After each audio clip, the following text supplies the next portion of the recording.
দ্বিতীয় ধাপের উপজেলা পরিষদ নির্বাচনের প্রচার শেষ হচ্ছে আজ রাতে। শেষ মুহূর্তের প্রচারে ব্যস্ত প্রার্থীরা এই ধাপে ভোট গ্রহণ ১৫৭ উপজেলায়। এই নির্বাচনে যে কোনো ধরনের অপ্রীতিকর পরিস্থিতি এড়াতে মোতায়েন থাকবে র্যাব, পুলিশ, আনসার ও বিজিবি সদস্য। শেষ মুহূর্তে মিছিল, বৈঠক ও জনসংযোগের মধ্য দিয়ে ভোটারদের সমর্থন আদায়ের চেষ্টা করছেন প্রার্থীরা।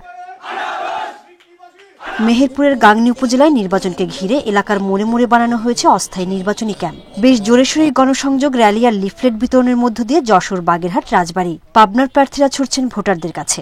মাননীয় সংসদ সদস্য মকবুল হোসেন সে নিজেই তার লোকজন দিয়ে হলেও নির্বাচন করাচ্ছে এবং তারা বিভিন্ন সময় আমার নির্বাচনের যারা প্রচার করে তাদের বাধাগ্রস্ত করতেছে। দ্বিতীয় দফায় নির্বাচন হবে লক্ষ্মীপুর, কিশোরগঞ্জ, সিরাজগঞ্জ, চাঁপাইনবাবগঞ্জ ও নাটোরে। ভোট হবে খাগড়াছড়ি সদর, পানছড়ি ও দীঘিনালা উপজেলায়ও। সুষ্ঠু ভোট হলে জয়ের ব্যাপারে আশাবাদী সব প্রার্থী। আমি আশা করি ইনশাআল্লাহ উপরে আল্লাহ মানুষের চেষ্টায় আমি মনে হয় একটা ব্যাপক ভোটের মাধ্যমেই আমি নির্বাচিত হব ইনশাআল্লাহ। শান্তিপূর্ণ পরিবেশে যোগ্য সৎ প্রার্থীকে নির্বাচিত করতে চান ভোটাররা।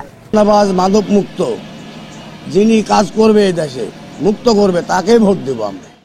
নির্বাচন অবাধ ও শান্তিপূর্ণ করতে নির্বাচন কমিশনের পক্ষ থেকে নেওয়া হয়েছে কয়েক স্তরের নিরাপত্তা ব্যবস্থা।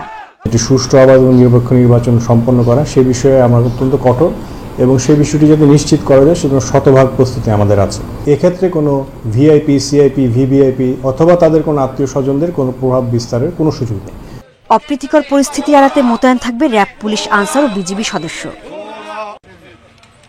সোহেলি জাহান, ইন্ডিপেন্ডেন্ট নিউজ।